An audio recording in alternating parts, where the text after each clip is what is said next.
Assalamu alaikum. I am Mariam Akhtar Lima, Assistant Teacher of Amin Sajida Future Brilliant School. প্রিয় শিক্ষার্থী বন্ধুরা, আজকে আমি তোমাদের সাথে আলোচনা করব তোমাদের বোর্ড বইয়ের ইউনিট 3 লেসন 3-5 থেকে। আজকে আমি আমার ক্লাসটি ক্লাস 4 এর স্টুডেন্টদের জন্য প্রস্তুত করেছি। আমি আমার লেকচার 1-এ তোমাদের মডেল কোশ্চেন 1 নিয়ে আলোচনা করেছি। সুতরাং আমি আজকে তোমাদের সাথে লেকচার 2 অর্থাৎ আমাদের মডেল কোশ্চেন 2 নিয়ে আলোচনা করব। তো যেহেতু এটা সিন কম্প্রিহেনশন, আমাদেরকে প্রথমেই একটা সিন প্যাসেজ দেয়া থাকে। কালকে আমি বলেছি তোমাদের ক্লাসে যে আমাদের প্রথম সিন কম্প্রিহেনশনটা যে আমাদের বোর্ড বই থেকেই হয়, এবং আমরা আমাদের এই সিন কম্প্রিহেনশন থেকে 1 থেকে 4 পর্যন্ত প্রশ্ন উত্তর দিয়ে থাকি। সুতরাং আমরা শুরু করি। Read the text and answer the following questions 1, 2, 3 and 4। অর্থাৎ এই টেক্সটটি আমাদেরকে পড়তে বলেছে এবং 1 থেকে 4 নং প্রশ্নের উত্তর দিতে বলেছে। Aziz আহমদ's parents also live with the family। অর্থাৎ আমরা লেকচার 1-এ ফারজানা এবং জামিলের ফ্যামিলি নিয়ে আলোচনা করেছি, এবং ফারজানা এবং জামিলের ফ্যামিলির বাকি অংশটুকু আমরা আমাদের এই লেকচার 2-এ আলোচনা করব। তো আজিজ আহমেদের মাতা পিতা হচ্ছে তাদের সাথেই বসবাস করে। His father Altafuddin is 68 years old। তার বাবার নাম হচ্ছে আলতাফউদ্দিন, তার বয়স হচ্ছে 68 বছর। হি ডাজন্ট ওয়ার্ক নাও, সে এখন কাজ করে না, but he was government officer, সে একজন সরকারি কর্মকর্তা ছিল। Jahanara Begum is Aziz Ahmed's mother. জাহানারা বেগম হচ্ছে আজিজ আহমেদের মা। She is 64 years old। তার বয়স হচ্ছে 64 বছর। She is a homemaker। সে একজন গৃহিণী। She reads stories to Farjana and Jamil। সে ফারজানা এবং জামিলকে স্টোরি গল্প পড়ে শোনায়। They both play carom and ludo with their grandchildren। অর্থাৎ তারা ফারজানা এবং জামিল, যেহেতু তাদের নাতনি, তাদের সাথে কি করে ক্যারাম এবং লুডো খেলে থাকে। ডিয়ার স্টুডেন্টস, আমরা এতক্ষণ তোমাদের সাথে আলোচনা করেছি আমাদের লেকচার 2 এর সিন কম্প্রিহেনশন নিয়ে। এখন আমরা আলোচনা করব কলাম এ, কলাম বি, অর্থাৎ যেটা আমি কালকেই বলেছি যে কলাম এ এর 5টা ওয়ার্ডস থাকবে এবং কলাম বি এ ওই ওয়ার্ডস গুলোর উপর ভিত্তি করে আমাদেরকে একটা সেন্টেন্স দেওয়া থাকবে, এবং এই সেন্টেন্স গুলো আমাদেরকে কলাম এ এর শব্দগুলোর সাথে মিলাতে হবে। অর্থাৎ যেটার অর্থ সেম হবে সেই অর্থের সাথে মিল রেখে আমাদেরকে এটা মিলাতে হবে।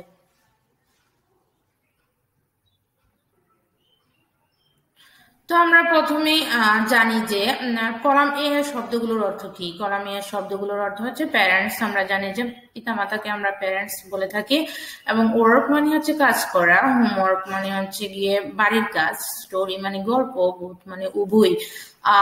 Women who works in home, অর্থাৎ একজন মহিলা যে হচ্ছে বাড়িতে কাজ করে।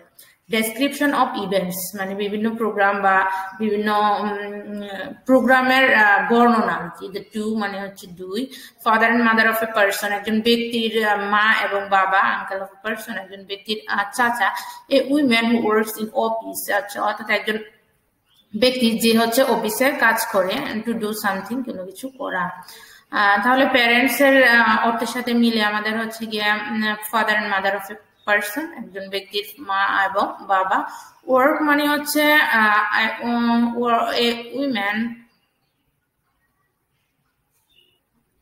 এ women who works at office, অর্থাৎ যে হচ্ছে অফিসে কাজ করে। হোমওয়ার্ক মানে হচ্ছে বাড়ির কাজ। এ women who works in home. Story মানে হচ্ছে গল্প।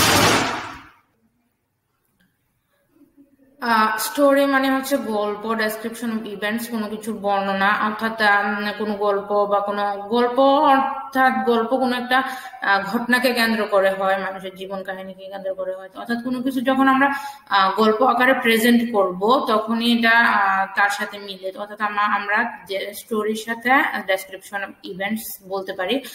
তারপরে বোথ মানে হচ্ছে গিয়ে দ্য টু। এটা ছিল আমাদের match the words of the column A with the meaning that is mentioned in the text in column B.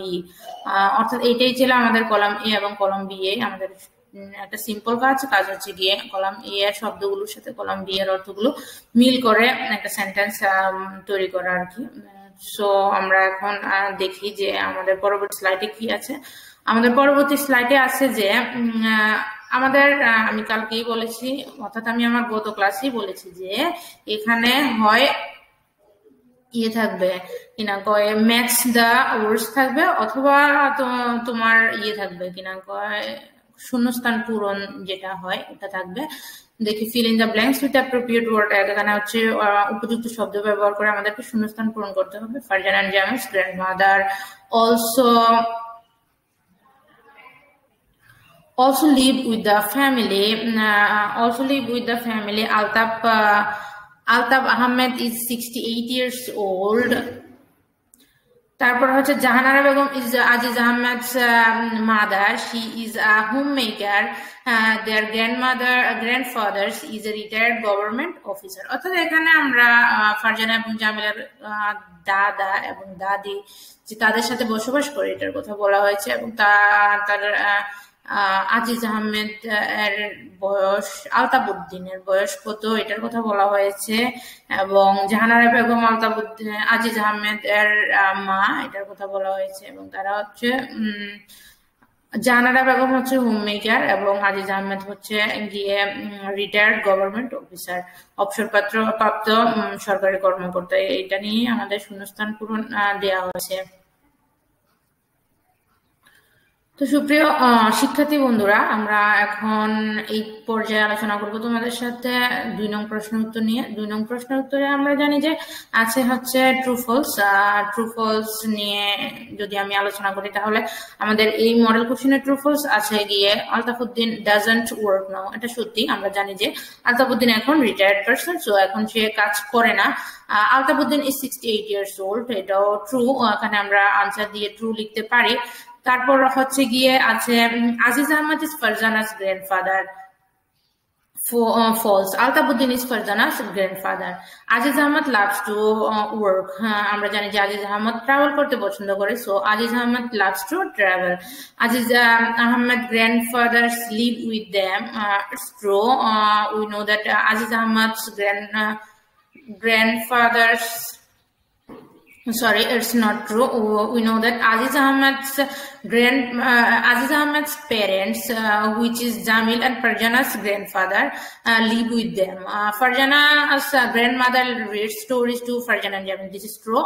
আমরা জানি যে ফারজানা আর দাদি যে হচ্ছে জাহানারা বেগম, সে তাদেরকে স্টোরি পড়ে শোনায়, তাহলে এটা ট্রু। আমরা এখানে ট্রু আনসার দিয়ে ট্রু লিখবো, এবং যদি ফলস হয় তাহলে ফলস দিয়ে কারেক্ট আনসার দিয়ে সঠিক উত্তরটা আমাদেরকে লিখতে হবে। তাহলে আমরা এখন পরবর্তী স্লাইডে দেখি যে কি আছে। এখানে আমাদের 3 নং প্রশ্নের উত্তর দেওয়া আছে, এবং 3 নং প্রশ্নের উত্তরে আমাদেরকে কিছু কোশ্চেন দিতে হবে, কিছু কোশ্চেনের উত্তর দিতে হবে, এবং এগুলো খুব শর্ট আকারেই কোশ্চেন করা হয়েছে, এবং আমাদেরকে এগুলো নিয়েই কাজ করতে হবে।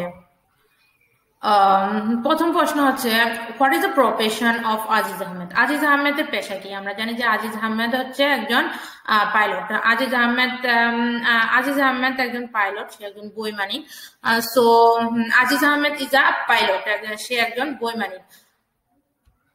How old is Jahanara Begum? Jahanara বেগমের বয়স আমরা প্যাসেজে দেখেছি যে জাহানারা বেগমের বয়স হচ্ছে 64 ইয়ার্স ওল্ড, সুতরাং Jahanara Begum is 64 years old. তারপর আলতাফউদ্দিন, হোয়াই ডাজন্ট আলতাফউদ্দিন ওয়ার্ক নাও? আলতাফউদ্দিন কেন কাজ করে না? আমরা জানি যে আলতাফউদ্দিন হচ্ছে একজন অবসরপ্রাপ্ত সরকারি কর্মকর্তা, সো সে তাই কাজ করে না।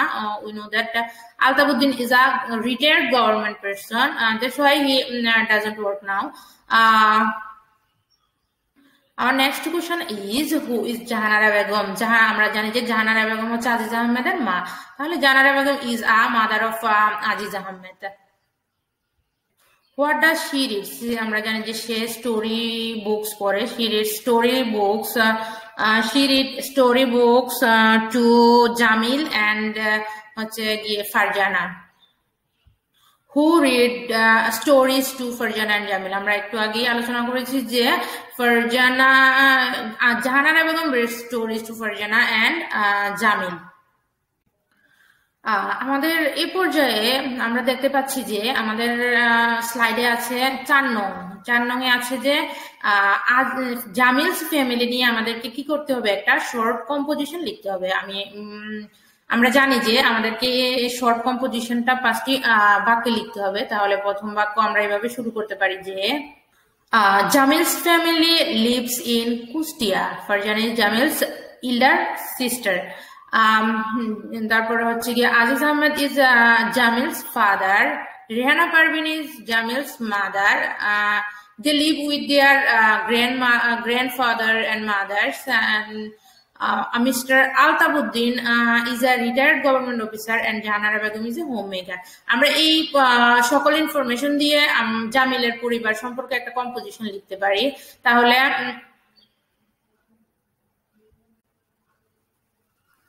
সুপ্রিয় শিক্ষার্থী বন্ধুরা, আজকে আমি এই পর্যন্তই আলোচনা করব তোমাদের সাথে। আমরা আজকে মডেল কোশ্চেন 2 নিয়ে আলোচনা করেছি। আশা করি তোমরা বুঝেছো এবং মডেল কোশ্চেন 2 এর মধ্যে যে প্রশ্নগুলো শূন্যস্থান পূরণ এবং শর্ট কম্পোজিশন নিয়ে আলোচনা করেছি, তোমরা এগুলা বুঝে বুঝে পড়ার চেষ্টা করবা এবং বাসায় বেশি করে রিডিং করার চেষ্টা করবা। কারণ আমি গত ক্লাসেও বলেছি যে রিডিং আমাদেরকে জানতেই হবে এবং অর্থ আমাদেরকে জানতে হবে। যদি আমরা ভালো করতে চাই ইংলিশে, তাহলে অবশ্যই আমাদেরকে এই সকল ইনস্ট্রাকশনস বা নির্দেশনা পালন করতে হবে। So see you in the next class. Thank you.